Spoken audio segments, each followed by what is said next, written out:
ultimately, of course, he's fighting. Good night. Right, he goes. Big right hand. By turning every single calorie into explosive, unstoppable force, he evolved into a true cult figure in the boxing world. Down goes Lindecker. Taking punches from naturally gifted athletes as if they barely registered, he showed that his physique was a benchmark of raw Here comes durability. Butterbean in.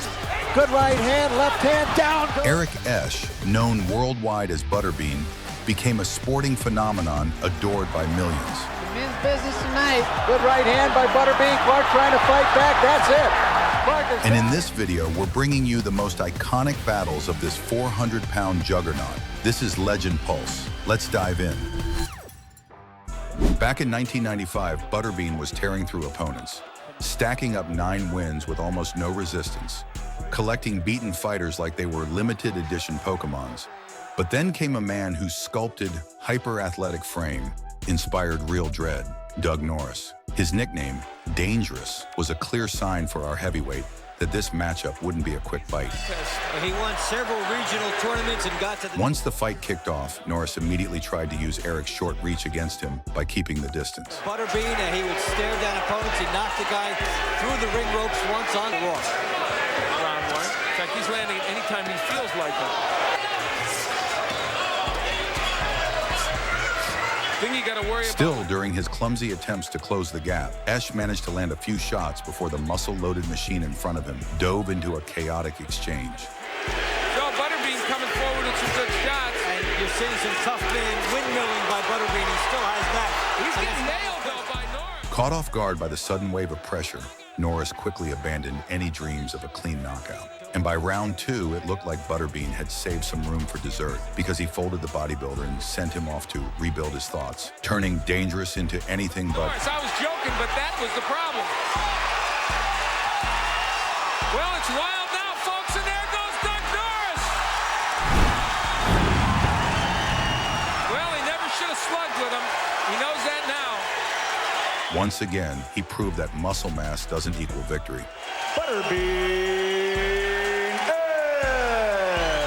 Butterbean wasn't interested in staying confined to just one sport, so he jumped into MMA while still tearing it up in boxing.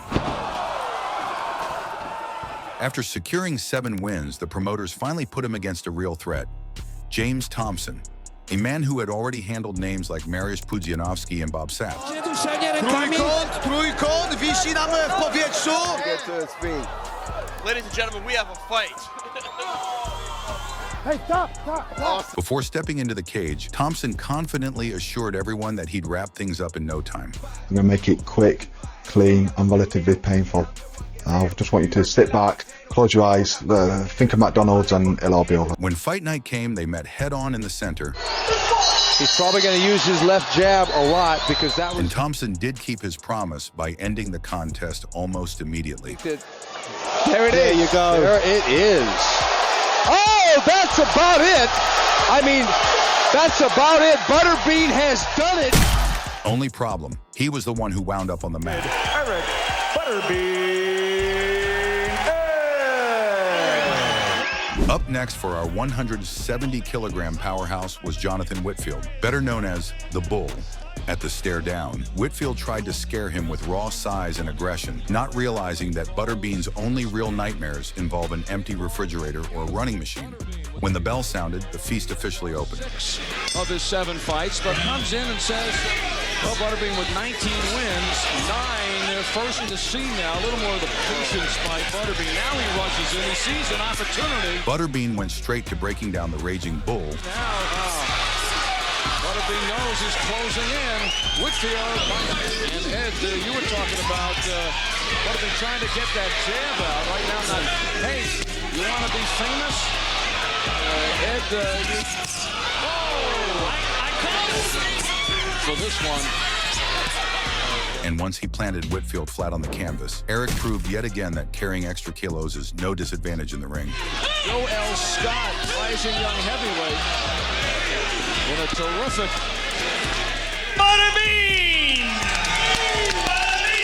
Pat Jackson was yet another muscle-packed heavyweight who'd had enough of people mocking real athletes, so he stepped forward to humble Butterbean himself. By then, our eternal fast food enthusiast had amassed a pristine record of 13 wins and 0 defeats. Intent on showcasing the results of his endless gym sessions, Jackson aimed to wipe that perfect 0 from Butterbean's loss column. The moment the fight began, Esch lunged forward like a starving beast. Survival mode. He's not punching much. I don't think he has much on the punch. He's so tired.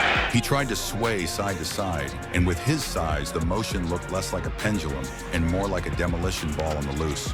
Fight more instinctively if he tries to get too fundamentally started. And there's a little blood trickling also. We're in round 2, and they told Butterbean in between rounds where Jackson tried to slow the chaos with stiff jabs, nearly poking holes in the human beer keg charging at him. Butterbean tried to dig the body there now. Jackson stood up there. nice right hand. Then, driven by pure reckless aggression, Esch barreled in blindly, flattening everything in the way, including the referee. The interesting thing, Dave, is he hasn't really hurt Jackson that much with these punches. It's just that Jackson is tired. Well, now he's throwing the tough man type punches. They told him, get inside, just get the hands moving. It should have been scheduled for 3. Yeah, thank you. Might be one of the most dramatic shots he walked into. Boy, that's combat. After witnessing that kind of destructive knockout up close, Jackson wanted no part of continuing. His most solid punch of the fight, unfortunately, to the head of Terry Wood, the referee, and Terry went down, and why not? He was That night, Butterbean walked away with a double victory and probably treated himself to a double Big Mac to celebrate. not the ref anymore. Well, In 2006, Butterbean stepped into the ring with a full-blown steroid powerhouse, Ed White, IBA title on the line. He actually wanted to enter the tough man competition, and they wouldn't let him enter. Right from the opening bell, this walking slab of muscle tried to punch his way through the thick, rhino-grade hide of the heavyweight in front of him. Ed White starts him off with a good jab, though, Rich. Yeah, and he doesn't care about the legend. Big right. And Butterbean is being hit and tattooed by those right hands of White. So That night, Butterbean turned into the neighborhood's unofficial injury distributor, sending yet another opponent on a fast track toward the ER. blocked another left hook, and the Bean coming forward and encouraged by the fans. Bean trying to suddenly punch him, and he does there with a right hand, and down goes White, and down goes Joe Cortez, the referee. Butterbean comes with that. Moments later, the man with a personal vendetta against carbs sent the muscle-bound challenger flying, paying back every donut White ever snatched from anyone in school. Trouble, crowd is roaring. Left-right combination, White is down and out of the ring. Fight is over, and another cut developed on the face of Butterbean beside. Well, once again, he gives us everything we want.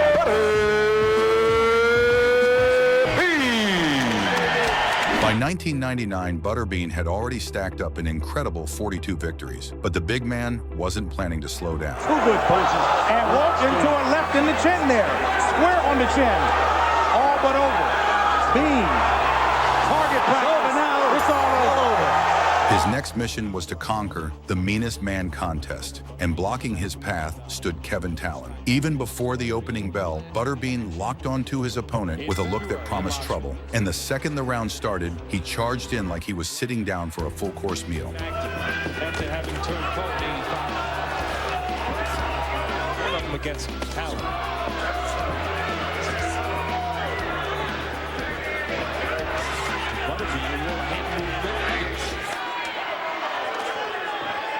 To the end of round number 1, Butterbean in control. Talon with some counterpunching of his own. Butterbean missing with a right hand, scoring with a left and a right. After battering Talon's legs, the self-proclaimed king of 4 rounds rushed to put the fight away early. How many fights does he have? Well, Talon just got knocked, and Butterbean trying to add his 30-second knockout.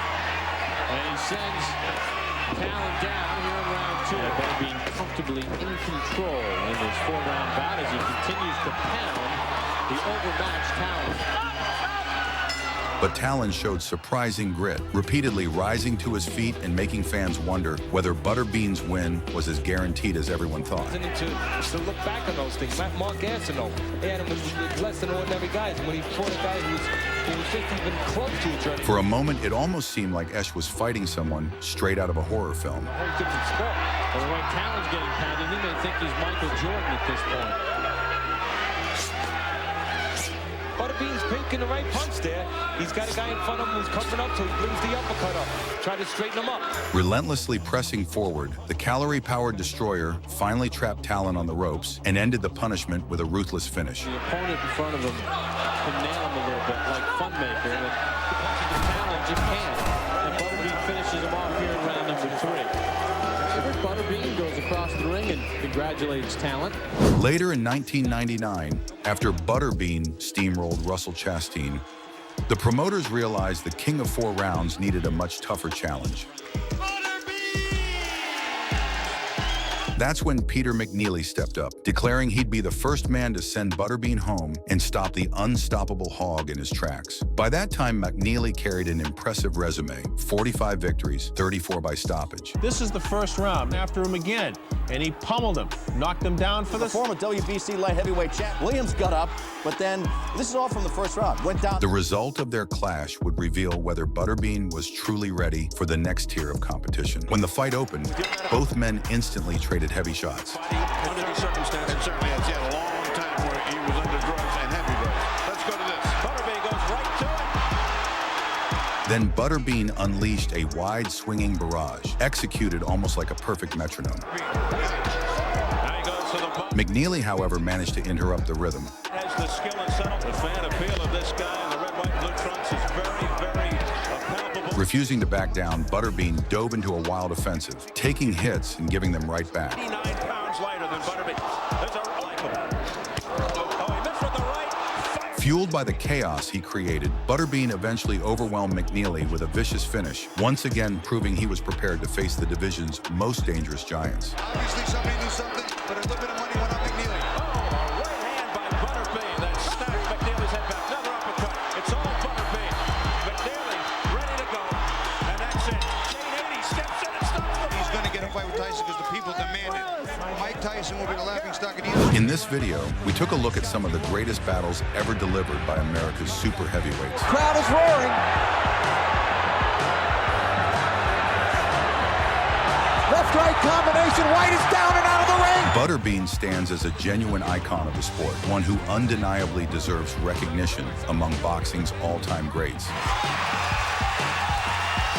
Well, it's wild now, folks, and there goes Doug Norris. Now the real question, what kind of havoc would this powerhouse unleash if he were 50 kilos lighter? Drop your thoughts in the comments below. This is Legend Pulse. Subscribe and stay tuned for the next one.